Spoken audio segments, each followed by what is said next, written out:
Okay, we're here for the HSP Discovery Workshop, and I'm going to intro myself just because some people watching this might not really know me from a bar of soap. So I'm just going to let everybody know I'm Jen Turnham, and I use my Bachelor of Psychology degree to help HSP extrovert women thrive and shine their light bright in the world. And it's my mission to also educate the world about how amazing HSP extroverts in particular are, because I think the world, particularly with everything that's going on at the moment, is in dire need of HSPs and our traits. Now we'll go on to the strengths of HSPs, and the interesting thing about these is some of them can actually be challenges too if we're not careful. So I'm going to present them in the strengths category, but then I'll also kind of say how it can manifest as a bit of a challenge. So the first one is intuition, and this comes from the D in the DOES criteria, the depth of processing. This is because our brain processes everything at a deep level. So we relate and we compare what we notice to past experience with other things. We have a heightened pattern recognition. So, and this is something that we're not necessarily aware of, it just happens. Our brain is taking all this information, it's a pattern recognition machine. And then what it does is it draws conclusions and makes decisions. And sometimes it seems like we're not really sure how we know, but we just know that this is what we should do. And that's essentially depth of processing at work, and a bit of the S as well, the sensing of the subtleties. But that is basically what we call intuition, because it's stuff that our subconscious brain has actually absorbed and processed. And then when it becomes conscious, there's no kind of doesn't make sense where it came from, which is why it's called intuition, because it is a scientific thing.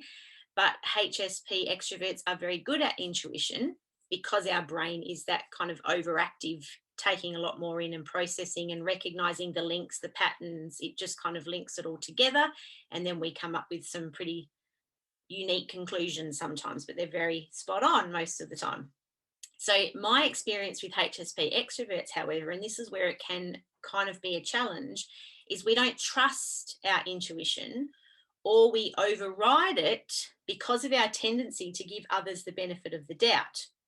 And this is due to our increased empathy. I can see Laura nodding her head. Yep. This is due to increased empathy. We can understand where the other person is coming from. Some examples here, which I know Laura will relate to. I'm sure they didn't mean to be nasty, or I feel so bad because she's had a tough life and she's got her own issues. So I've got a client who had and I don't name names because obviously I don't share confidential information, but I have a client who has been dealing with a narcissist, and she just kept making excuses for this other person. And those were some of the excuses she made. I'm sure she didn't mean to be nasty.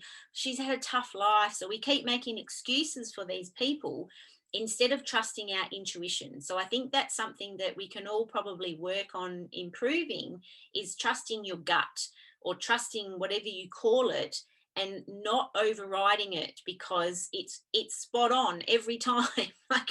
And I think when we do override it, we eventually learn that we should have listened to it.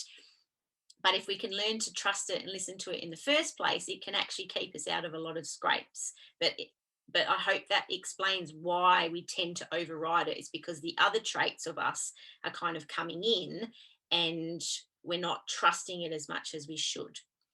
So this also manifests at, the next strength I want to talk about, which is kind of similar to what we talked about already, is we're very good at noticing other people's struggles and connecting. So we're almost like human connection machines, because we can connect with someone very quickly and very easily because of our depth of processing, our empathy, our sensitive to subtleties. And in order to demonstrate this one, I just wanted to share a story that Caroline shared in the group, and I'm going to read her words because I think she describes it very beautifully. Some of you might have already come across this, but I think this demonstrates this strength very well just by her words. So she says, I just met a random stranger in a shop and we started chatting. But I knew there was something special about this encounter and this gentle soul I was talking to. And so I told her about HSPs and our superpowers.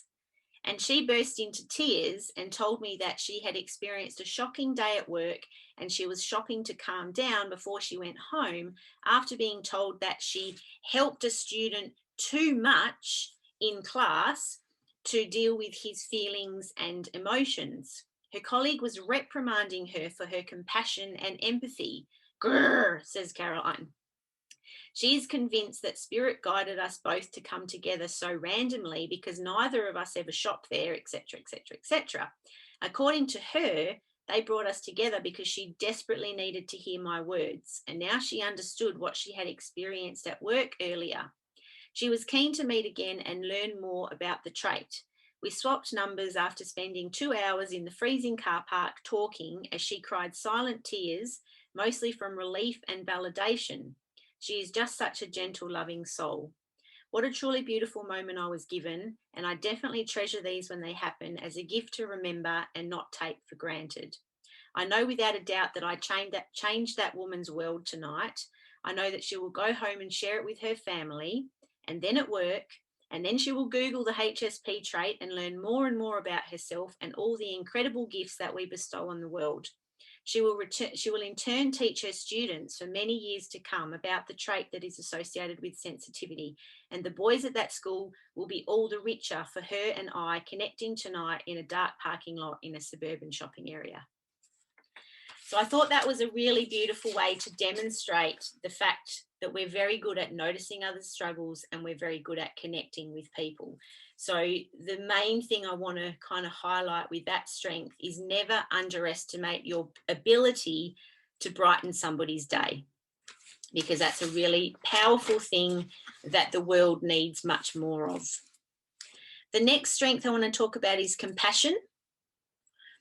So the way this kind of looks in us is we give others the benefit of the doubt. We're very good at knowing and understanding where others are coming from, and that's because of our mirror neurons. And therefore, we're very good at having compassion for their hard life. So compassion is one of those things that comes very naturally to us, and it is something to be celebrated. And the other thing is, this is another one that can sometimes manifest as a challenge if we're not careful. So beware of giving people too many chances, because I think giving others the benefit of the doubt is a positive characteristic. But if we give them too many chances, then we're going to end up with the same issue that we talked about in intuition. So we allow them to basically walk all over us and take advantage of us. So compassionate people are the ones who need healthy boundaries the most. And some of you already know, but I run a free boundaries challenge in the Bright Sparks Facebook group. I call it Beautiful Boundaries Challenge. It's a free challenge, won't be running again till 2021. But that's one of the reasons why I run the challenge, is because it's an issue for many, many, many HSP extroverts, in that we need to learn how to put those healthy boundaries in place in life. And this is to avoid being used, manipulated, and walked all over, so we can still allow our compassion to shine through, but without it ending up being something that hurts us as a result of being too compassionate. The next strength is wisdom. Now, this was one that I actually wasn't really aware of until I started researching a little bit more. So this is a cool one. And this comes from our increased emotional responsiveness. You know how I talked about we respond more to positive and negative experiences.